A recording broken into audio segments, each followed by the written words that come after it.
Bueno, vamos a hacer una introducción al texto de Foucault. Me voy a poner acá abajo de la luz para que parezca que soy un ángel que tengo una aureola. No, quiero cambiar un poquito la posición porque se me empiezan a mezclar los videos cuando los voy editando acá en la computadora. ¿Bien? Quiero presentar los libros que voy a leer en este tiempo de este cuatrimestre. Quiero explorar a Marguerite Yourcenar. No sé si la conocen. Bueno, pero bueno, les cuento eso.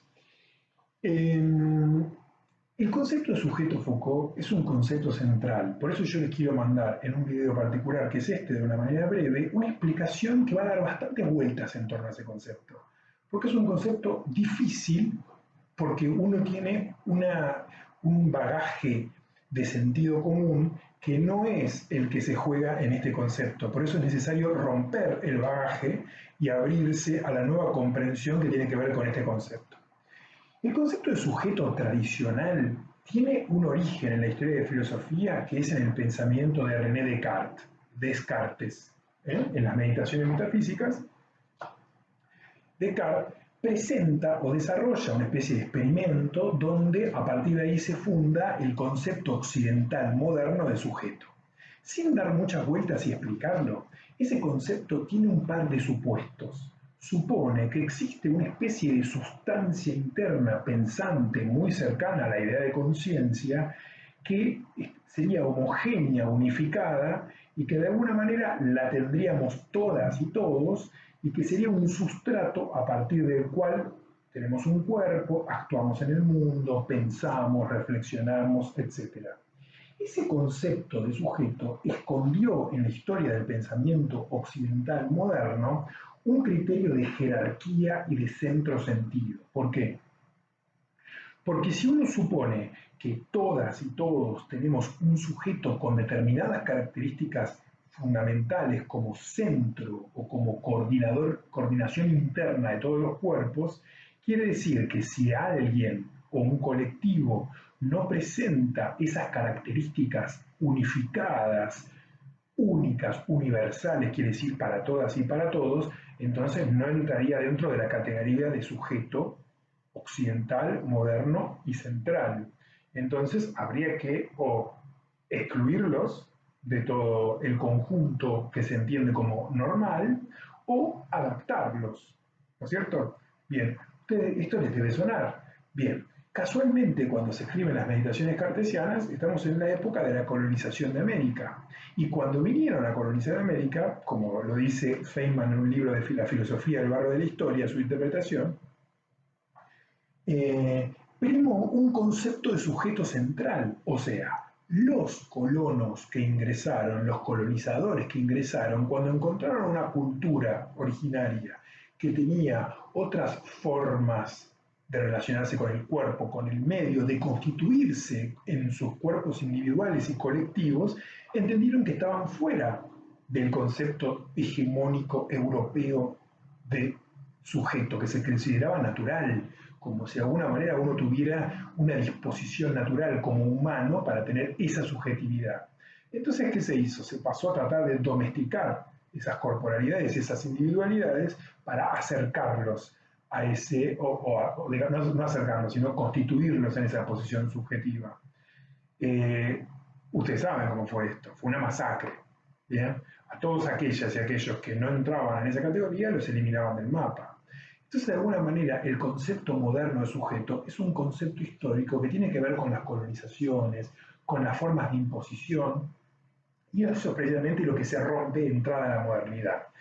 En la modernidad, el sujeto es entendido como una construcción de discursos y prácticas, y ya no como una cuestión natural que tendríamos universal todos los seres humanos, por el hecho de estar socialmente inscriptos y por el hecho de ser pensantes, y que de alguna manera la educación se encarga de regular para que todos estemos igual. Esto que acabo de decir pertenece a la idea moderna, ¿bien? Todos los individuos con el mismo tipo de subjetividad. Pequeña aclaración. Subjetividad, cuando uno lo utiliza, sujeto, cuando uno lo utiliza, lo relaciona con individuo. Bien, esto es lo que hay que tratar de quitar del sentido común. Este es un concepto filosófico. No se refiere sujeto como una especie de sinónimo de persona, individuo, allí va caminando un sujeto me dijo que, no. Sujeto tiene que ver con esto, con esta imagen que acabo de hacer recién, con este problemita que tengo de mover mucho las manos.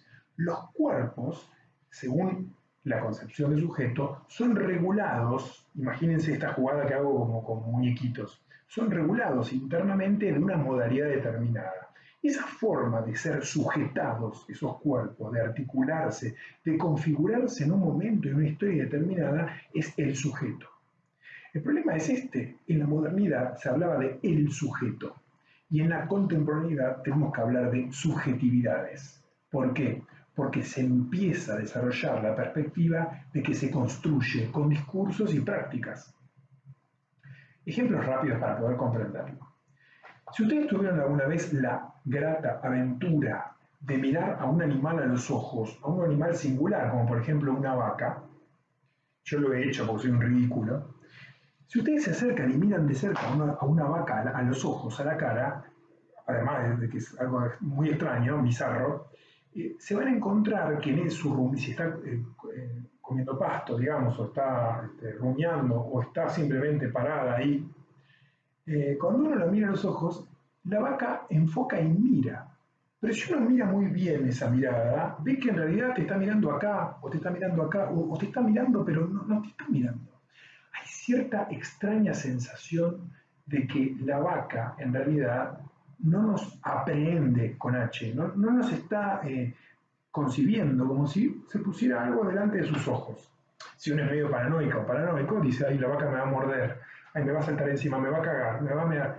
¿No? Empieza a flashear con cosas imbéciles del típico forma de anticiparse humana. Pero en realidad una vaca te mira y no te mira. Eso pasa porque ese cuerpo no tiene sujeto, no tiene subjetividad. No es una vaca como los dibujitos animados que va caminando así y dice, no, che, pero ¿dónde está el pato Donald que no nos trajo? No es una vaca con sujeto, es un animal que tiene otra experiencia con el mundo, con el entorno, con la corporalidad, pero no sujeto. El sujeto es una experiencia de articulación humana. ¿Bien? Se podría pensar que los perros, los gatos, los animales domésticos tienen sujetos, pero no quiero meterme con eso porque está ampliamente estudiado también, se los anticipo. Ese sujeto puede ser de la correlación de hábitat con el ser humano. ¿Bien? Entonces ahí, digamos, se articulan subjetivamente. Por eso un perro, si uno tiene varios perros o varios gatos o pájaros en la casa, ve que tiene como cierta personalidad singular. Esa singularidad, esa subjetivación del animal tiene que ver con esta cosa de coexistir humanamente con ellos, ¿no? Con ellas y con ellos. Habría que pensar si hay algo de lo animal que ingresa a nuestra experiencia o simplemente es una relación de sometimiento donde los animales en el ámbito doméstico se tienen que amoldar a todo lo humano. ¿Bien? Vieron que hay relaciones más de simbiosis en algunas experiencias hogareñas y hay otras relaciones de sometimiento, ¿no? El perro y el gato tienen que estar bajo el amo que les indica cuándo comer, cuándo cagar, cuándo salir. ¿Bien? Yo estoy un poquito en contra de tener un animal doméstico por ese problemita, ¿no? Bueno, ¿por qué les aclaro esto? Porque la construcción subjetiva es una construcción en la contemporaneidad que se da a través de prácticas y en el fondo incluye políticas. ¿Bien? Un sujeto o sujetos son construcciones, por ejemplo, del discurso mediático contemporáneo. Ustedes vieron en estas épocas que existen, por ejemplo, personas, tal vez algunas o algunos de ustedes piensen así, yo lo respeto, hasta ahí nomás, lo respeto como idea, pero como práctica social lo critico muchísimo, que han salido a tratar de romper la cuarentena o a quejarse porque quieren usar uso de su libertad, colocando en riesgo por ahí a los otros o a las otras. Bueno, y muchas de esas construcciones subjetivas de esos discursos han sido fogoneados por muchos medios gráficos y audiovisuales y por una especie de sentido común que esos medios van construyendo. Ahora bien, esos cuerpos que salen quizás a pedir lo propio que los va a destruir, tienen un tipo de subjetividad articulada con un tipo de discurso. Es por eso que hay que pensar que los discursos, hay que estar muy atenta y atento con los discursos porque producen subjetividades, van afirmando formas en que se configuran esos cuerpos. Cuando una o uno quiere dialogar en un debate y de alguna manera se cristalizaron las posiciones subjetivas, es muy difícil producir cambio de ideas. Yo no puedo salir a un anti-cuarentena a tratar de modificarlo con razones, porque en realidad hay un discurso que les produjo una subjetividad.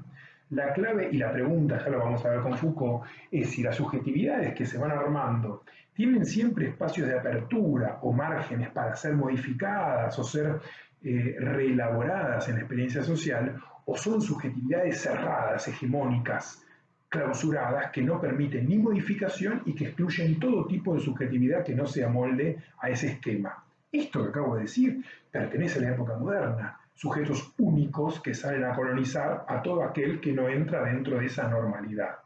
Bien, las subjetividades de hoy tendrían que ser más maleables porque son construcciones subjetivas.